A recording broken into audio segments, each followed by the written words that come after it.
Okay mga master, meron naman tayo ditong bagong install. Kaya nireklamo nila na hindi daw malamig.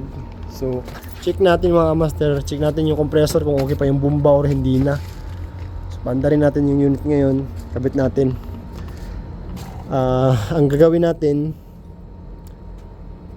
try nating pabombahin siya, tapos gamitan natin ng gauge. Tingnan natin kung mabilis bang bubomba ang compressor. Ito, tingnan natin mamaya. Let's go. Andarin natin yung compressor. Game. Okay, so ayan, tanggalin natin tong mga fitting, yung mga clear nut. Tingnan natin. Aray ka! Pakita mo yung the best sa mga pag-install ng motor. Kita nyo yung mga master, no? Lupit. Ito, buti na lang nilagay na dito sa wall itong mga unit niya, pero yung iba, kawawa, nagkarambola sila dyan.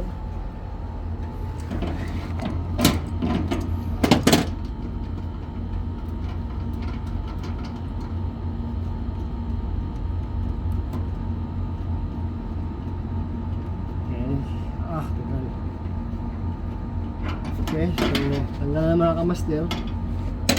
Kabitan natin ng gauge. Para makita natin kung malakas ba yung bomba niya, mabilis ba niya iangat yung pointer ng gauge natin or mabagal.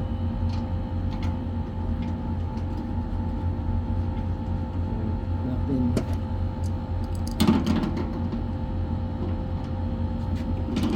Okay. Natin to kung may kuryente na siya. Yan, meron na pala.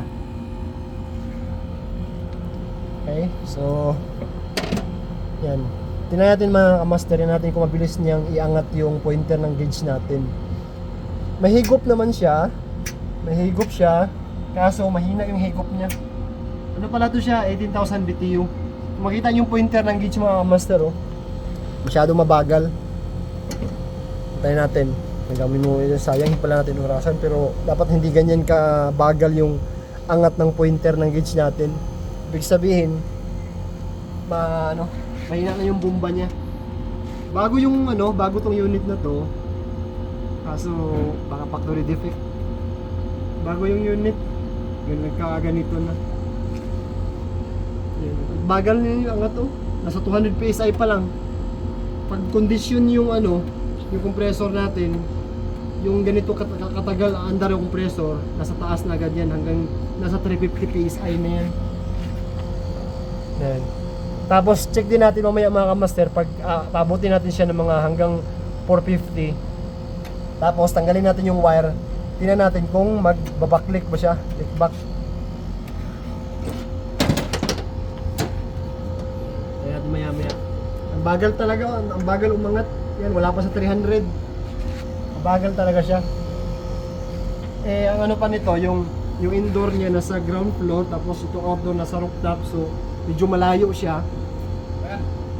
Cold or room temperature? Cold sir, cold. Thank you sir, thank you. Shukran. First, kabayans that drink cold water. Yes sir, because very hot sir. Ayun, nasa 350 pa lang siya, 350.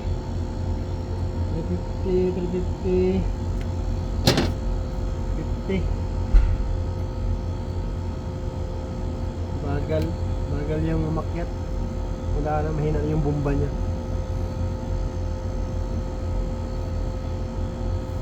Nasa 400 na siya, 400 PSI. Tanggalin natin ito, supply niya. Yan. Yan, kung mapansin nyo ito mga kamaster, leak back siya. Wala ibig sabihin may problema na yung compressor niya.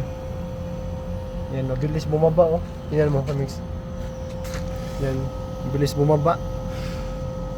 Sinusok. Kaya ibig sabihin mga kamaster, pag ganyan makita nyo may problema na yung compressor. Ganito lang kayo pag nag-check din kayo ng compressor kung goods pa or hindi. Okay? So yan, hintayin natin babagsak, paandarin natin ulit, tapos pigilan natin to kung mapigilan ba natin yung pressure niya. Wala bumalik agad, bumalik back yan.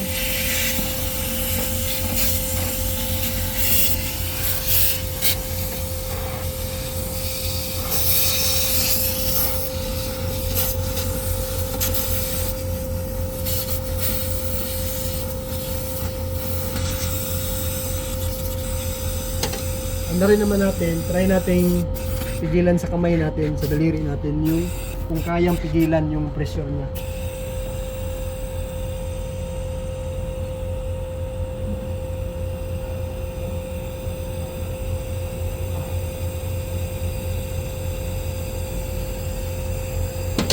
Yan, mandar siya mga master. Natin. Yan. Kaya kong pigilan sa daliri ko. Hindi ako masyado nag-effort na pigilan siya. Kasi kung okay pa tong pressure niya, o rebomba ng compressor, hindi natin mapigilan to. Lalabas yan ganyan, no? Ganyan, malakas dapat. Pero ito kaya siyang pigilan eh. Ibig sabihin mga master, may tama na siya. Yes, so okay na sir, can you turn off na sir? Turn off na? Yeah, turn off now. We will remove this one. So, yun mga master, pag ma-encounter kayong ganitong problema, pag nag-check din kayo ng bomba ng compressor kung goods pa ganun. Meron siyang bomba kasi pag may refrigerant na to, wala na. Hindi na siya gagana ng maayos. So, wala na yung bomba nun pag full na ang refrigerant dito sa system ng unit natin. Okay, so yun. Pag ikaw, pag natsimpuhan mong ganito, kaka-install mo tapos ganito mangyari, sakit talaga ulo nyo, di ba?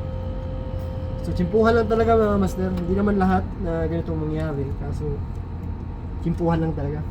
Okay, so, tanggalin mo na namin to. Yun lang. Na-share ko lang. Sana makatulong. Bye-bye.